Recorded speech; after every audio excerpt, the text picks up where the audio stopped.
Hello प्यारे बच्चों, good morning. कैसे हो आप सभी? आई होप आप सभी लोग स्वस्थ मस्त और अच्छे होंगे।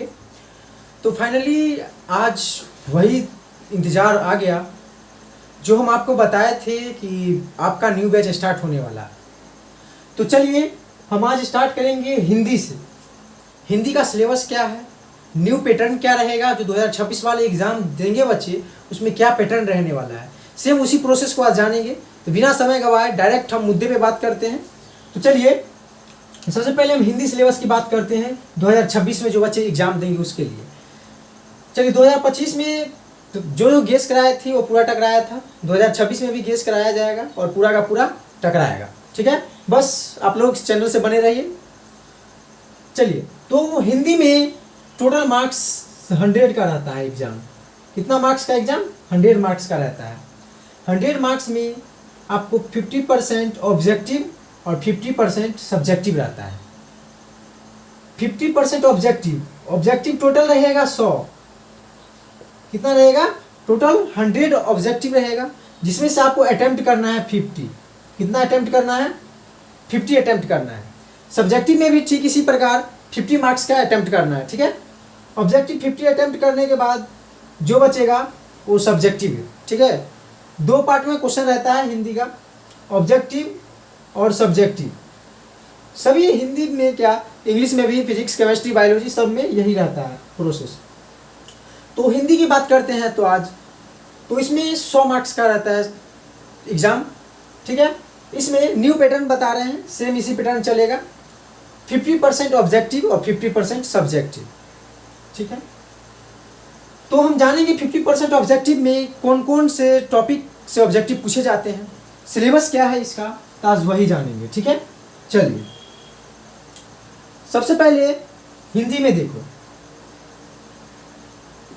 ध्यान से समझो। हिंदी में व्याकरण, सबसे पहले व्याकरण रहता है, उसके बाद गद्यखंड और काव्यखंड। यही 3 है, ये दोनों बुक है और ये आपका ग्रामर यानी व्याकरण। ठीक है, यही सब MCQ 100 पूछे जाते हैं, जिसमें आपको अटेम्प्ट करना है 50। कितना अटेम्प्ट करना है? 50 क्वेश्चन अटेम्प्ट करना है, यही तीनों से। ठीक है, 100 MCQ रहेगा, व्याकरण से, गद्यखंड से और काव्यखंड से। तो व्याकरण में कौन कौन से सब्जेक्ट हैं, व्याकरण में कौन कौन से चैप्टर हैं, बस उस चैप्टर को हम बता देते हैं।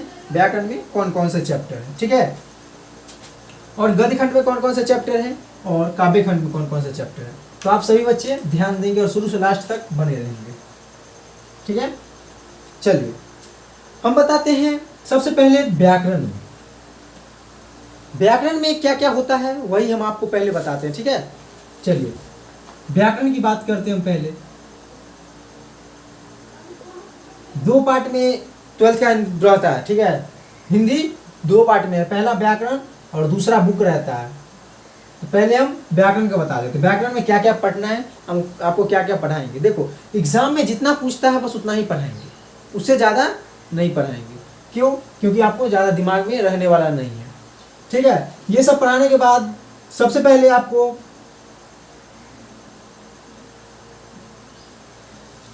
वर्णमाला पढ़ाएंगे। हिंदी में सभी बच्चे जानते होंगे वर्णमाला, जो आप लोग शुरू से पढ़ते आ रहे होंगे। ठीक है, 9th 10th में भी पढ़े होंगे। 10th में जो बच्चा एग्जाम दिया होगा, 10th में एग्जाम देकर के यहाँ आए हो तो वो यही सब हिंदी पढ़े होंगे। सेम हिंदी सेम ही रहता है। ठीक है, चलिए तो आपका वर्णमाला हो गया, संधि हो गया, तीसरा में संज्ञा हो गया, चौथा में, अच्छा लाइन का थोड़ा इशू है तो आप लोग देख लेंगे, ऐसा हो गया। यहाँ स्टार्ट है गिनती। चलिए तो वर्णमाला, संधि, संज्ञा, सर्वनाम, विशेषण, क्रिया, अव्यय, उपसर्ग, ये सब आपका हिंदी व्याकरण में आता है। प्रत्यय, ये आपका सिर्फ बोर्ड ही नहीं, आप जो भी एग्जाम कंपटीशन देते हैं, कॉम्पिटिटिव एग्जाम, उसमें सेम हिंदी इसी सब में से रहेगा। ठीक है, ऐसा पढ़ाएंगे जो आप सब बना लोगे। ट्रिक, ओनली फॉर ट्रिक से हम समझाएंगे सबको। ठीक है, उपसर्ग हो गया, प्रत्यय हो गया आपका, समास, चलिए समास रहेगा, शुद्ध वर्तनी रहेगा, उपसर्ग प्रत्यय, ठीक है। इसी प्रकार पर्यायवाची शब्द रहेगा, पर्यायवाची, विलोम, ठीक है, ये सब रहेगा आपका। तो सेम व्याकरण में यही पढ़ना है। और हिंदी में 2 बुक आता है, कितना, 2 बुक आता है। 2 बुक में आपको पहला क्या है, पहला हो जाएगा आपका गद्यखंड और दूसरा हो जाएगा काव्यखंड, ठीक है। ये सभी से एमसीक्यू पूछा जाता है, सिर्फ एमसीक्यू पूछा जाएगा व्याकरण से। अरे लाइन का थोड़ा इश्यू है, हेलो है, स्टार्ट है, चलिए। तो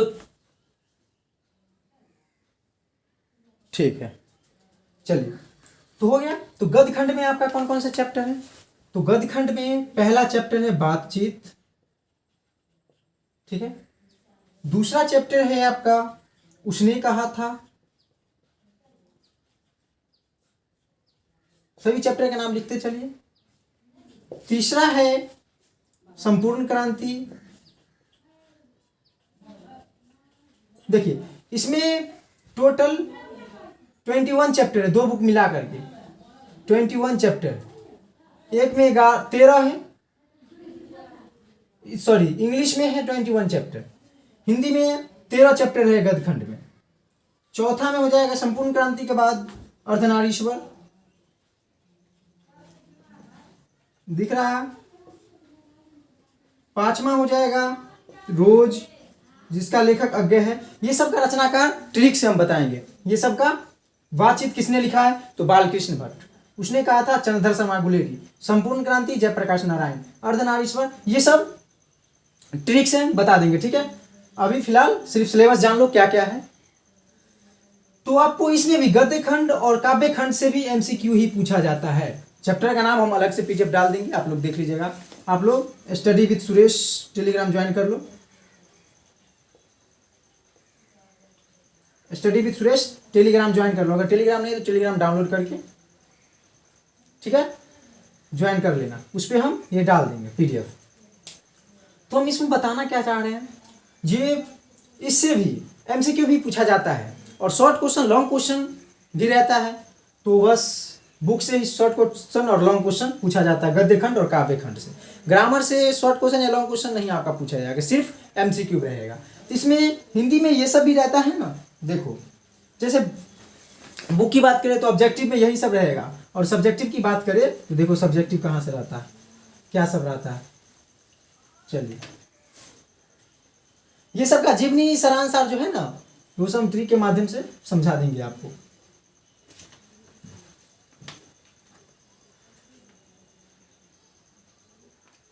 पूरा चैप्टर का नाम लिखना है, लिखना है तो लिख लो, गद्य खंड का। चलिए टोटल 13 चैप्टर है,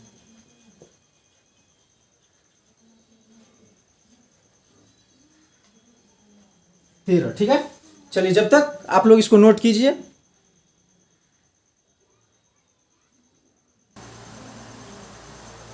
चलिए तो हम देखो आप लोगों को हम ये लिख भी दिए, वीडियो पॉज करके हम लिख भी दिए। क्यों लिख दिया ऐसे, क्योंकि आपका टाइम बच गया। चलिए सही बच्चे, एक बार स्क्रीनशॉट इसका ले लो। ये गद्य खंड का है, बातचीत Balkrishna Bhatt first chapter. Second chapter उसने कहा था चंद्रधर शर्मा गुलेरी। संपूर्ण क्रांति जयप्रकाश नारायण। अर्धनारीश्वर रामधारी सिंह दिनकर। रोज अज्ञे का पूरा नाम सच्चिदानंद हीरानंद वात्स्यायन अज्ञे।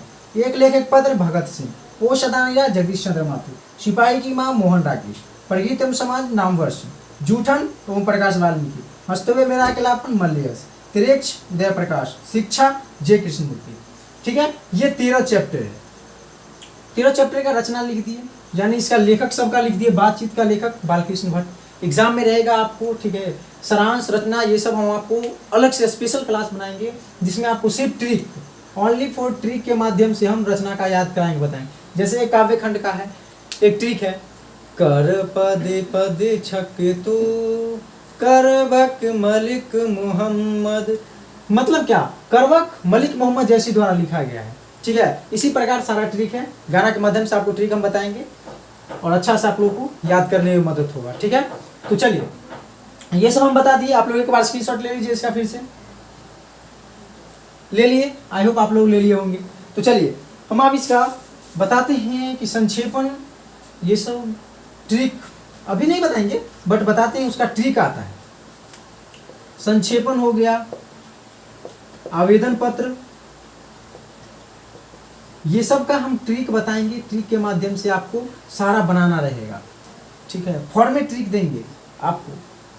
ठीक है, तो बस आज इतना ही तक रहने देते हैं, फिर कल हम मिलते हैं इंग्लिश का सिलेबस लेकर के, उसके बाद क्लास स्टार्ट हो जाएगा। सबसे पहले आपका व्याकरण यानी कि वर्णमाला, वर्णमाला चैप्टर से स्टार्ट होगा और पूरा व्याकरण खत्म होते ही आपका पूरा गद्यखंड और काव्यखंड का ट्रिक साथ ही साथ चलते रहेगा। ठीक है, तो चलिए वीडियो अगर पसंद आई होगी तो लाइक, चैनल को सब्सक्राइब जरूर कीजिएगा। Thank you, take care all of you.